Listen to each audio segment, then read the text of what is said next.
Hi! இன்றைக்கி நம்ம பார்க்க போகிறது ரொம்பவே டேஸ்டியானதும் சத்தானதுமான முட்டையும் பசலைக்கீரையும் சேர்ந்த ஒரு ஆம்லெட் எப்படி செய்கிறதுன்னு வாங்க பார்ப்போம். அது எப்படி செய்கிறதுன்னு. அப்போ முதல்ல நான் இந்த மாதிரி பசலைக்கீரை, இது கடையில் வாங்கினது தான். இந்த மாதிரி அந்த பசலைக்கீரையை தனித்தனியாக பிச்சு எடுத்துக்கிறணும். அந்த பசலைக்கீரையோட இளம் இலைகளையும் இளம் தண்டையும் நீங்கள் பிச்சை எடுத்துக்கிறணும். அந்த ரொம்ப தடிப்பமான பகுதிகள் பாவிக்க தேவையில்லை. அதுக்கப்புறம் அதை கொண்டு போய் நல்லா கழுவி அதில் இருக்கிற பூச்சிகள் இல்லாட்டி ஊத்தைகள் எல்லாம் இருக்கிற எல்லாத்தையும் நல்லா கழுவி கொஞ்சமாக உப்பு தண்ணி போட்டு கழுவி எடுத்துக்கிட்டு வந்திருக்கிறேன். அதுக்கப்புறம் அந்த பசலைக்கீரையை இந்த மாதிரி கையில் சின்ன சின்னதாக பிச்சை எடுக்கணும். ஏன்னா நம்ம கத்தியில் வெட்டினா அதில் அந்த வலுவலுன்னு வாரதுனால ரொம்ப அந்த சளித்தன்மை மாதிரி இருக்கும். அதனால் அப்படி இல்லாமல் நல்ல மெதுவாக சின்ன சின்னதாக எவ்வளோ சின்னதாக நீங்கள் பிக்கிறீங்களோ அந்த அளவுக்கு உங்களோட ஆம்லெட் வந்து அழகாகவும் டேஸ்டியாகவும் இருக்கும். அப்போ இந்த மாதிரி எல்லாத்தையும் பிச்சு ஒரு ஸ்ட்ரெயினரில் போட்டு வச்சுக்கிட்டேன். அதுக்கப்புறம் 3 முட்டை எடுத்து அதை தனித்தனியாக உடைச்சி அதுக்கப்புறம் ஒன்றா சேர்த்து வச்சுட்டு அதுக்குள்ளே உப்புத்தூளும் மிளகுத்தூளும் போட்டு நல்லா பீட் பண்ணி வச்சுருக்கிறேன்.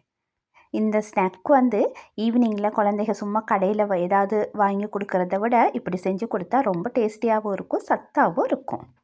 அதுக்கப்புறம் இந்த ஆம்லெட்டுக்காக இந்த மாதிரி ஒரு டிஷ் அளவுக்கு நான் சின்ன வெங்காயம் எடுத்து அது நல்லா சின்ன சின்னதாக வெட்டி எடுத்துருக்கிறேன். இந்த சின்ன வெங்காயம் போட்டால் தான் ரொம்ப டேஸ்ட்டாக இருக்கும். அப்போ இந்த மாதிரி நல்லா சின்னதாக சாப் பண்ணி எடுத்து வச்சுக்கிட்டு அதுக்கப்புறம் பச்சை மிளகாயையும் நல்லா சின்ன சின்னதாக நடுவால் வெட்டிட்டு சின்ன சின்னதாக சாப் பண்ணி எடுத்து வச்சுக்கிறணும். அதே மாதிரி தக்காளி, ஒரு முழு தக்காளி எடுத்து அதையும் நீங்கள் சின்ன சின்னதாக வெட்டி எடுத்து வச்சுக்கிறணும். அப்போ தான் நம்மளோட அந்த ஆம்லெட் வந்து நல்லா டேஸ்ட்டாகவும் கொஞ்சம் கலர்ஃபுல்லாகவும் இருக்கும்.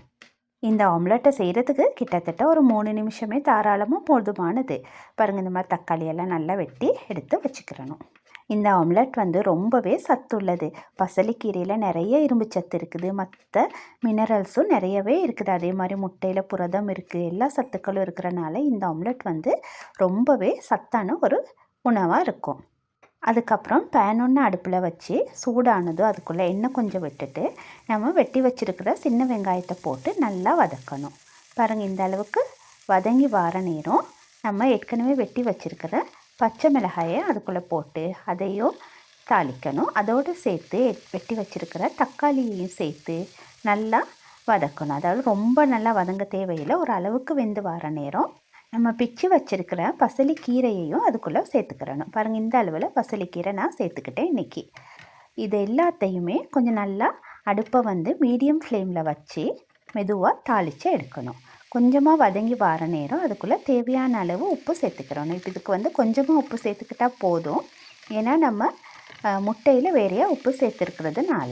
இப்போ இது ஓரளவு தாளித்து வதங்கி வார நேரம் அதுக்குள்ளே சில்லி ஃப்ளேக்ஸ் ஒரு தேக்கரண்டி அளவுக்கு போட்டுக்கிறலாம். இல்லை உங்களுக்கு ரொம்ப காரம் அதிகமாக வேணும்னா நீங்கள் நிறைய சேர்த்துக்கலாம். நான் அந்த குழந்தைகளுக்கு கொடுக்குறதுனால அளவாக சேர்த்துக்கிட்டேன். பாருங்கள், அதுக்கப்புறம் இந்த மாதிரி அதை அந்த அடியில் வர லேயருக்கு மாதிரி நீங்கள் அதை அரேஞ்ச் பண்ணிக்கிறணும். பாருங்கள், இப்போ எல்லாமே ஓரளவு அந்த தன்மையெல்லாம் குறைஞ்சி அழகாக அது வதங்கி வந்திருக்கு. இந்த அளவுக்கு வர நேரம் பாருங்கள், இது அடியில் வந்து ஒரு லேயர் மாதிரி அதை அரேஞ்ச் பண்ணிக்கிட்டு நம்ம அடித்து வச்சுருக்கிற முட்டையை அதுக்குள்ளே ஊற்றணும். பாருங்கள், முட்டையை ஊற்றுற நேரம் கொஞ்சம் மெதுவாக ஊற்றணும். நம்ம ஃபாஸ்ட்டாக ஊற்றிட்டோன்னு சொன்னால் அந்த பசலைக்கீரை வந்து இருக்கிற ஸ்ட்ரக்சர்லேருந்து மாறிடும். அப்போ அதனால் அந்த இடத்துல குழி மாதிரி ஆகிடுச்சுன்னா முட்டை வந்து நம்ம பிரட்டி எடுக்கிற நேரம் உடஞ்சி போயிடும். அதனால் இந்த மாதிரி பாருங்கள், முட்டையை ஊற்றிட்டு மூடி லோ ஃப்ளேமில் வச்சு கொஞ்சம் நேரம் வேக விடணும். பாருங்கள், இப்போ ரொம்ப அருமையான முட்டையும் பசலைக்கீரையும் சேர்ந்த ஆம்லெட் ரெடி. முட்டை வெந்ததுக்கப்புறம் அதை அப்படியே திருப்பி இன்னொரு பிளேட்டுக்கு ட்ரான்ஸ்ஃபர் பண்ணிக்கிறணும். அதை சின்ன சின்ன துண்டுகளாக வெட்டி எடுத்திங்கன்னா ரொம்பவே டேஸ்டியான பசலைக்கீரை முட்டை ஆம்லெட் ரெடி ஆயிரும். இது வந்து ரொம்ப நல்ல ஸ்நாக்காகவும் இருக்கும். பாருங்கள், இதோட பின்பக்கம் நம்ம பெரட்டணுன்னு அந்த தக்காளியெல்லாம் வந்து எவ்வளோ அழகாக இருக்குன்னு. நீங்களும் இந்த முட்டை பசலைக்கீரை ஆம்லெட்டை செஞ்சு குழந்தைகளுக்கு கொடுத்து பாருங்கள். அது உங்களுக்கு பிடிச்சிருந்துச்சுன்னா துஷ் ஹோம் குக்கிங்கை சப்ஸ்கிரைப் பண்ணுங்கள். தேங்க்யூ.